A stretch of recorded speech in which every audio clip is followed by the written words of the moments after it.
Hello everyone, Bimala হেসেলে আপনাদের স্বাগতম। আজকের রেসিপির নাম হলো রুই মাছের ভাপা। ফার্স্টে আমি রুই মাছের পেটি নিয়ে ভালো করে ধুয়ে ছোট ছোট করে পিস করে নিয়েছি। আপনারা চাইলে মাছটি গোটাও রাখতে পারেন, তাতে কোনো অসুবিধা হবে না। তো মাছের মধ্যে ফার্স্টে আমি দিয়ে দিলাম 1 চামচ নুন, পরিমাণ মতো হলুদ আর একটা হাফ লেবুর রস আমি দিয়ে দিলাম মাছের মধ্যে। তারপর আমি দিয়ে দিলাম 2 চামচ সর্ষের তেল। রুই মাছের ভাপা করতে গেলে বা যে কোনো মাছের ভাপা করতে গেলে সর্ষের তেলটা ইউজ করবেন। সর্ষের তেলটা ইউজ করলে টেস্টটা ভালো হয়, সাদা তেলে টেস্ট ভালো হয় না। তারপর ভালো করে মাখিয়ে নিয়ে আমি আধ ঘন্টা মতন রেখে দিলাম। এরপর একটি মিক্সির বাটি নিয়ে ওর মধ্যে সাদা কালো মিক্স সর্ষে 3 চামচ মতো দিয়ে দেবেন। দিয়ে দেওয়ার পর আপনাদের পরিমাণ অনুযায়ী আপনারা ঝাল দেবেন। আমি এখানে প্রায় 6-7টা মতন লঙ্কা দিয়েছি, দিয়ে ভালো করে পেস্ট করে নিতে হবে।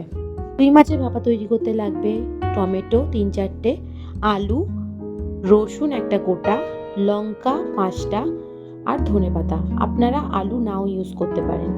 আর লাগছে পেস্ট করা সর্ষে, সর্ষের তেল, হলুদ, কাশ্মীরি লঙ্কার গুঁড়ো আর পরিমাণ মতো নুন।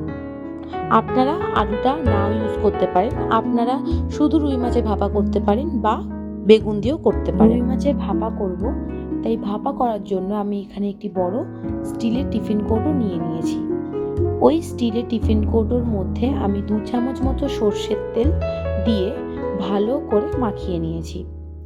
মাখিয়ে নেওয়ার পর ম্যারিনেট করে রাখা যে মাছগুলো সেগুলো আমি এই টিফিন কৌটোর মধ্যে দিয়ে দেবো। এরপর একে একে দিয়ে দেবো কেটে রাখা আলুগুলো,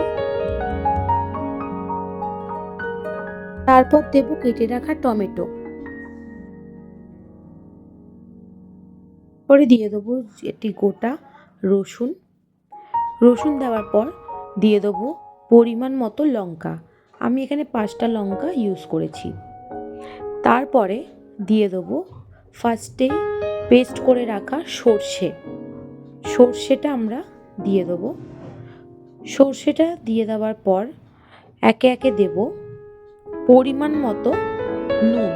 নুনটা আপনারা বুঝে দেবেন, কারণ যেহেতু মাছে ফার্স্টে আমরা নুনটা মাখিয়ে রেখেছিলাম।